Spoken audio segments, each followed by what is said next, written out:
Hello, good morning. Welcome to this YouTube channel, Experience of One Strength, by me, your host, Lily. So thank you so very much for your watching. Thank you for encouragement. I truly appreciate. So today, I want to talk about children.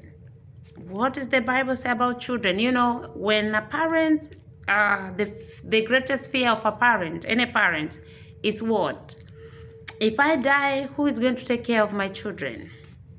You know, we are working hard, especially for our children, right?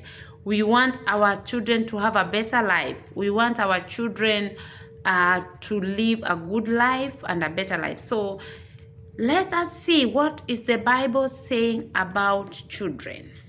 So we are going to, I have just written here some few points that here are 5 Bible verses you can pray over your children, because one of the greatest responsibility that we have is not just to raise our children, but it is also to speak destiny over them. So the first declaration is from Isaiah 8:18. So here is saying that our children, the children of the righteous, they are for signs and wonders. This means your children are not ordinary. They are evidence, so you declare, as for me and my children, we are for signs and wonders. We are evidence that God is still the God of righteousness. Declaration number 2.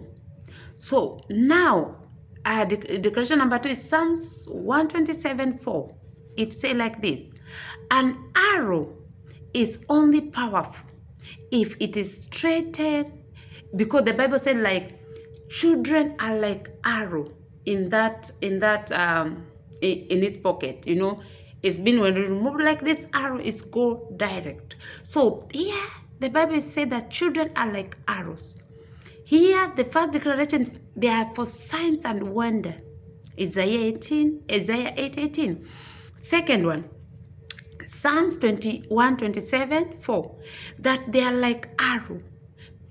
And we know very well, if it's arrow, the arrow is not powerful, and it's not, an arrow is only powerful if it is straight and sharp. So when it's not straight and sharp, that arrow is not powerful. So when you are praying for your children, don't just pray for their protection. Pray for their precision too, that they will going to hit their purpose. They are going to reach their purpose, that they will not be distracted, that your children will always be like arrows in the hand of a warrior. That is what we need to speak to our children. That this arrow is not going to get damaged.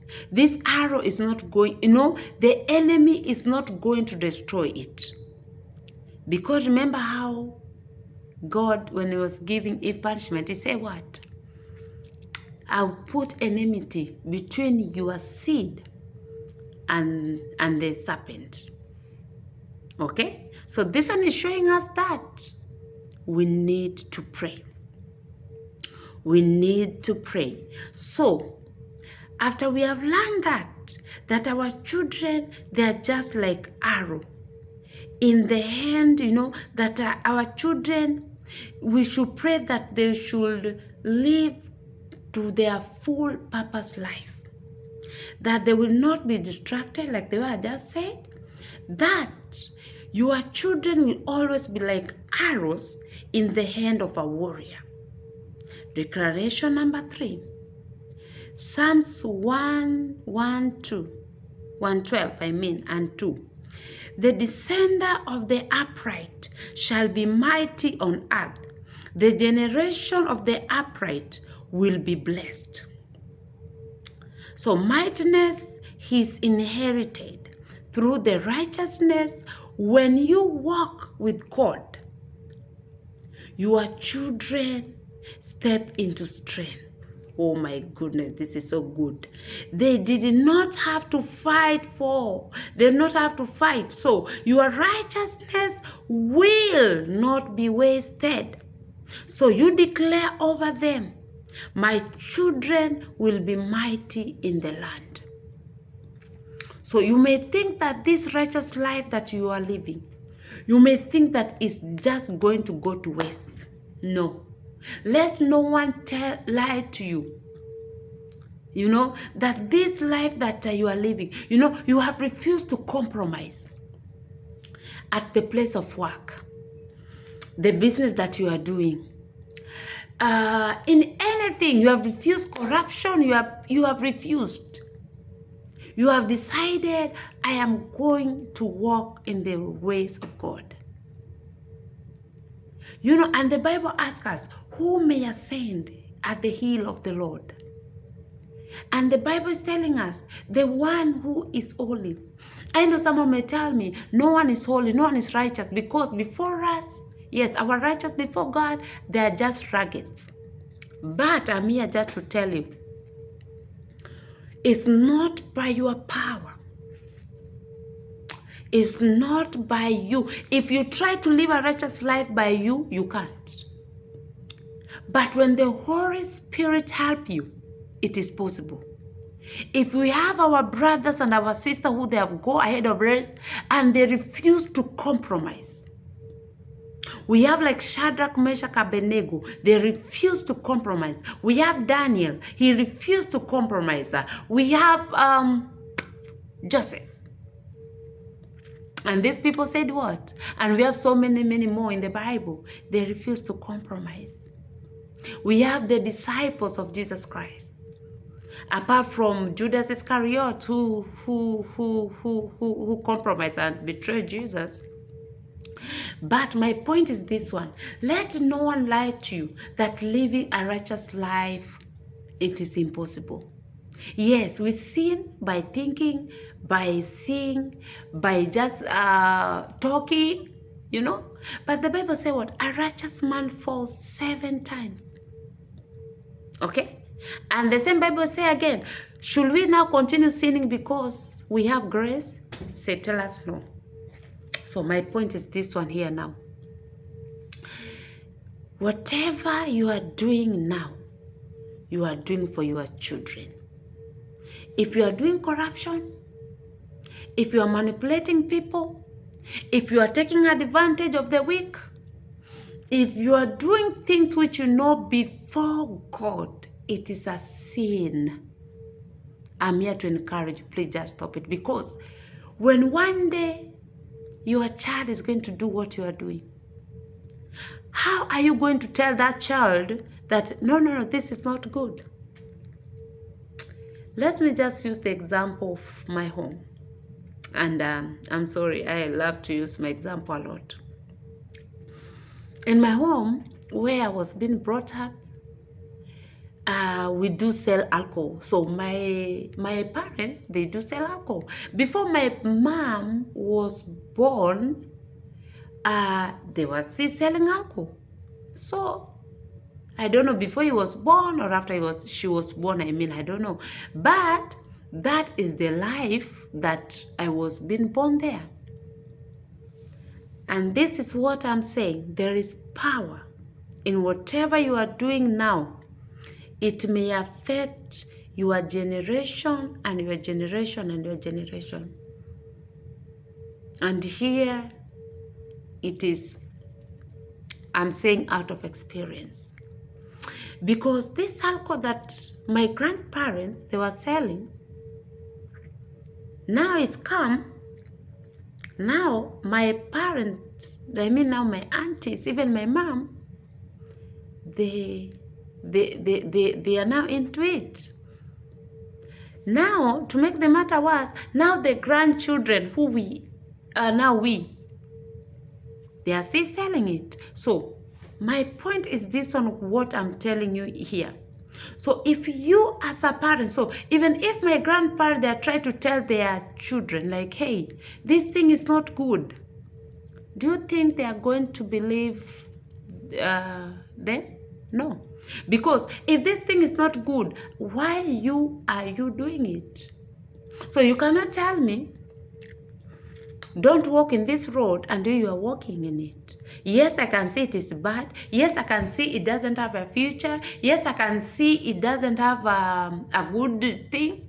But if you as a parent, you are walking in that, it's only by God's grace. And that's why I always say here in this YouTube, when you see me, you just see the grace of God. When you see me, you just see the love of God.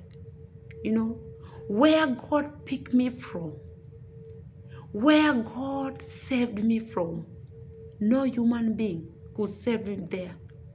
No one in this world could pick me there. But God's grace just picked me. But my point now here is this. If you can change for your children, better. We have things which they do make us do things which is not right before God.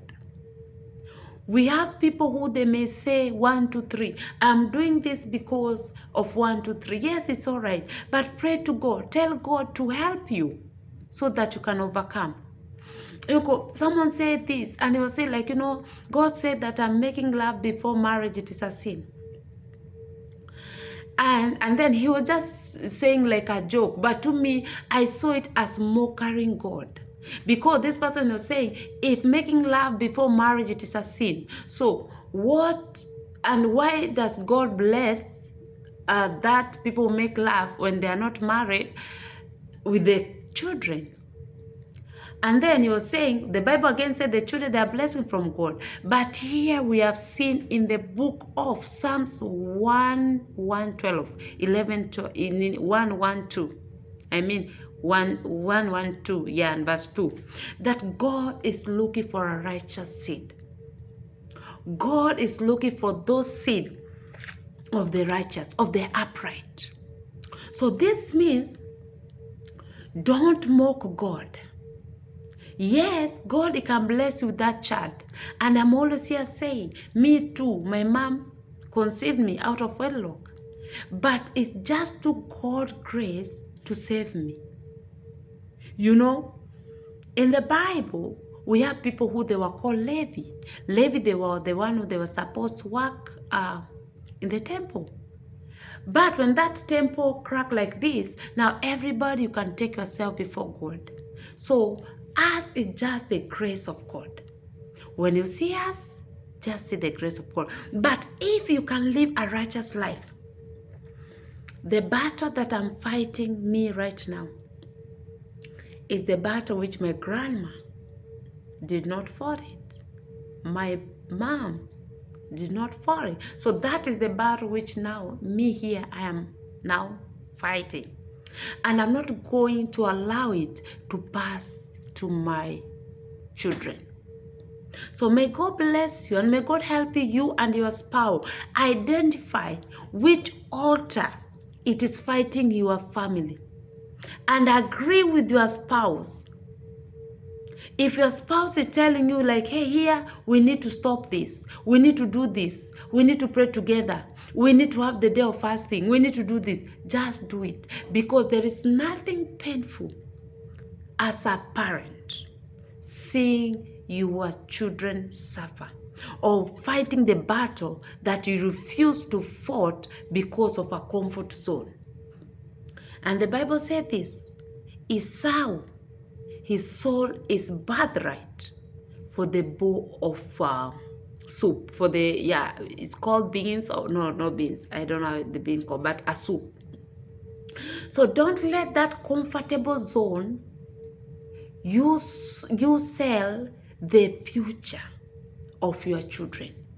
Because whatever you don't fight it now is going to fight you. And let me, before I went to the fourth one, let me give this story of Saul. God said to Saul, I want you to go and kill the Amalekite. Right?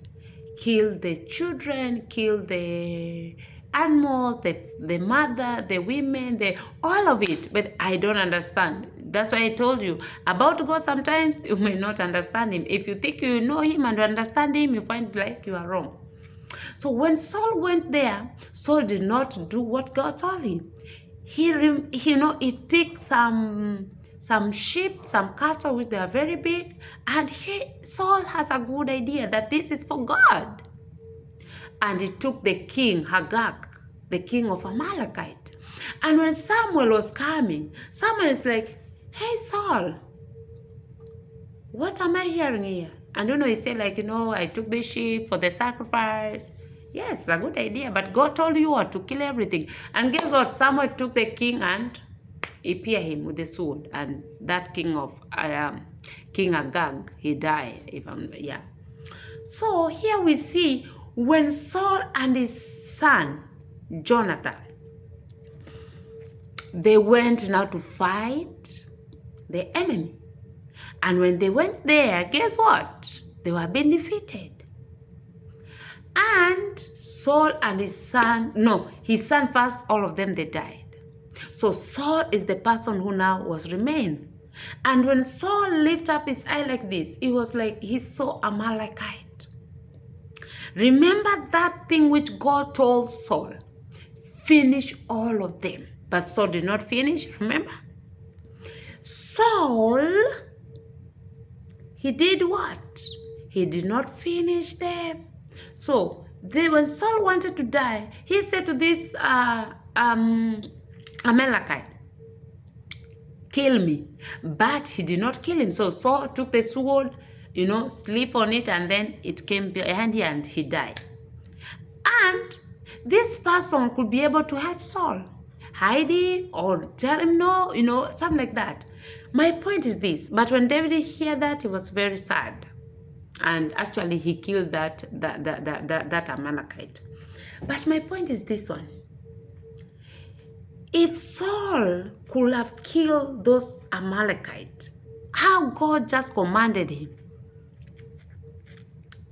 maybe this thing could not happen. And this Amalekite, when we come to the book of Esther, we found a guy there, the name is Ammon. Ammon, he is from that generation. And now Ammon wanted to finish the Jewish. So the mistake but Esther prayed and the table was turned. Mordecai was saved, the Jews were saved, and Ammon was hanged. My point is this one. If God has shown you, you need to put things straight. If God has helped you, or your spouse, God is telling you, or maybe he has helped maybe one spouse to tell you like, hey, this thing here is serious. We need to do 1, 2, 3. Please do it. So the fourth one, Isaiah 54:13. All your children shall be taught. So, we need to declare that our children, they are going to be mighty in the land.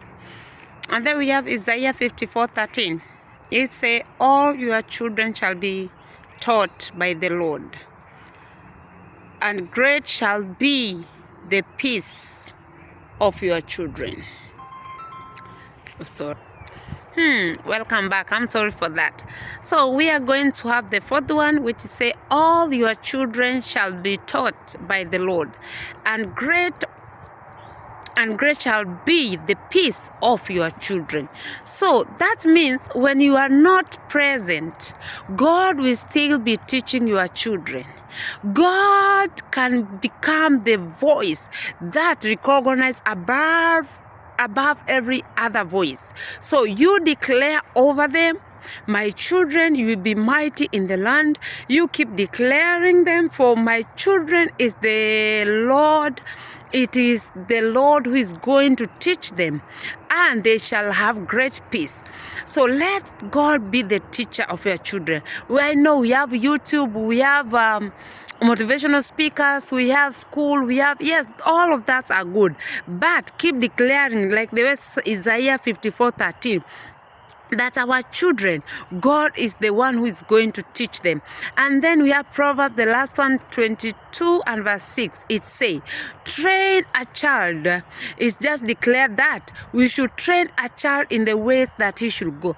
And when he's going to grow up, he will never live on it. He will never forsake that road. And even if he has walked away, I'm telling you the truth, he's coming back.